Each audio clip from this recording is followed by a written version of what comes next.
Hi, I am Krishna Mamsi. Today we will discuss about GS mains paper 2025. అంటే ఈరోజు జరిగిన 2025 mains first GS paper 1 అంటే GS1 జరిగింది. So ఆ experience ఎలా ఉందో చెప్తాను. అంటే నేను రాయలేదు కానీ బట్ పేపర్ చూసిన తర్వాత నాకేమనిపించింది, ఇప్పుడు ఎవరైతే ప్రిపేర్ అవుతున్నారో వాళ్ళకి ఏం చేయాలో చెప్తాను. అంటే నేను తెలుసుకున్నది నాకు అర్థమైంది. నేను ఇప్పటికి ఒక 4-5 ఇయర్స్ నుంచి చూస్తూ వస్తున్నాను. అంటే ఆల్మోస్ట్ 2021 నుంచి నేను చూస్తూ వస్తున్నాను. 4 ఇయర్స్ నుంచి ప్రతి ఎగ్జామ్ రాసినప్పుడు ప్రతిసారి ఎవరు రాసిన వెంటనే నేను జిఎస్ పేపర్ అంటే మొత్తం మెయిన్స్ పేపర్లన్నీ ఒకసారి చెక్ చేస్తాను.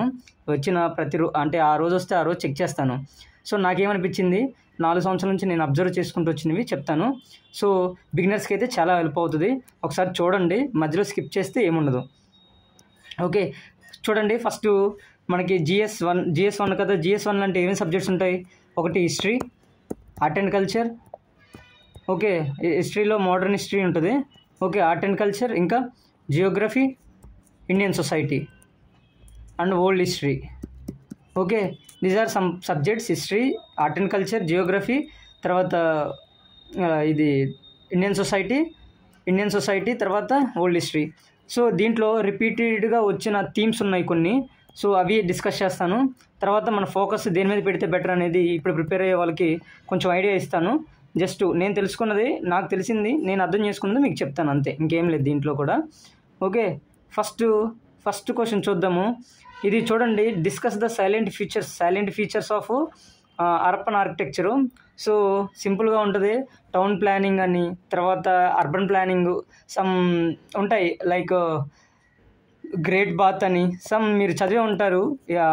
అర్బన్ సివిలైజేషన్ గురించి చదివితే గ్రేట్ బాత్ అని, సమ్ టౌన్ ప్లానింగ్ అని, grid structure, like city grid స్ట్రక్చర్లో ఉంటుందని సమ్ ఉంటుంది. సో ఇంపార్టెంట్, మనం రాసేయచ్చు అనమాట.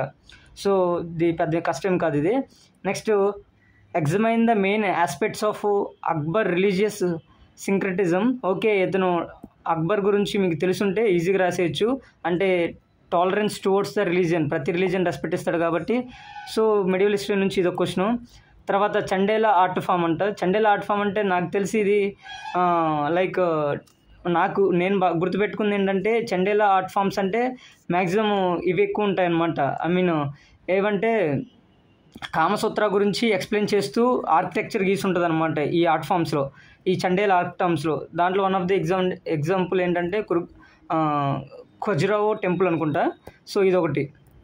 How to our climate change and sea level affecting the very existence of main island nations.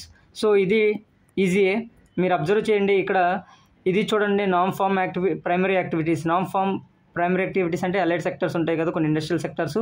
Non farm primary activities, how they are activities related to physiographic features, discuss the suitable examples. ఇది రాసేయచ్చు. So అంటే paper ఎలా వచ్చింది అంటే కొంచెం రాయగలుగుతాము, moderate అని కూడా చెప్పలేము, అలా అని ఈజీ కూడా చెప్పలేము. బట్ షార్ట్ మనం మెయిన్స్ దాన్ని ఏమంటారు, థీమాటిక్గా ప్రిపేర్ అయితే సో వీ కెన్ అనమాట. Explain briefly economic beliefs of solar energy consumption. Okay, ఇది నోట్ చేసుకోండి, సోలార్ ఎనర్జీ కన్జంప్షన్. తర్వాత సునామీస్ నోట్ చేసుకోండి, మనకి ఇచ్చేసాడు ఇక్కడే. Okay, how do smart city. Okay, ఇది కూడా గుర్తుపెట్టుకోండి. స్మార్ట్ సిటీస్ ప్రతిసారి అడుగుతారు. స్మార్ట్ సిటీస్ ఒకటి, అర్బన్ ప్లానింగ్ ఒకటి. సో గుర్తుపెట్టుకొని జియోగ్రఫీ కింద వస్తుంది. ఇథోస్ ఆఫ్ సివిల్ సర్వీసెస్, ఇది జనరల్గా GS4లో ఉంటుంది. సో ఇక్కడ అడిగేశాడు. Combination of professionalism with naturalistic consciousness, elucidate అన్నాడు. తర్వాత globalisation very important. So consumer culture, ఇది ఎప్పుడూ వస్తూనే ఉంటుంది. తర్వాత Mahatma Jyotirao Phule, so social reformer అనమాట. సో సంబంధించి దళితు సంబంధించి, ఉమెన్స్ సంబంధించి ఉంటుంది. సో ఇంపార్టెంట్, మనకు తెలిసిందే, ఇది చదివేసే ఉంటాము. తర్వాత trace India's consolidation process during the అసలు ఇదైతే రాసేయచ్చు. ఎలా అంటే ప్రతి యూపీఎస్సీ కోచింగ్ ఇన్స్టిట్యూట్ వాళ్ళు డిస్కస్ చేస్తారు ఇది ప్రతిదీ. ఈ మోడర్న్ హిస్టరీ స్టార్ట్ చేసేటప్పుడు కొన్ని రోజుల తర్వాత ఇదే టాపిక్ మెయిన్ ఇంపార్టెంట్ అంటారు. ఫ్రెంచ్ రెవల్యూషన్ ఇంపార్టెంట్, జనరల్గా ఎప్పుడు PYQలో ఉంటుంది. తర్వాత geographical explanation of distribution of off shore oil reserves and on shore oil reserves.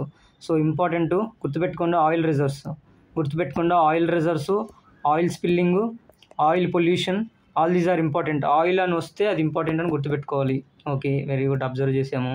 Next, how can artificial intelligence drone can be effectively used with the GIS and RS technology in local area planning. GIS technology ఉంటుంది కదా, for example ఇప్పుడు ఒక like ఏంటి, ఒక flood వచ్చింది అనుకోండి, మనకి satellites ద్వారా సిగ్నల్స్ చూసి మనకి లైక్ ఒక అథారిటీకి, ఒక ఏజెన్సీకి రిపోర్ట్స్ పంపిద్ది అనమాట, ఇక్కడ ఫ్లడ్ ఏరియా ఎంత కవర్ అయిందని.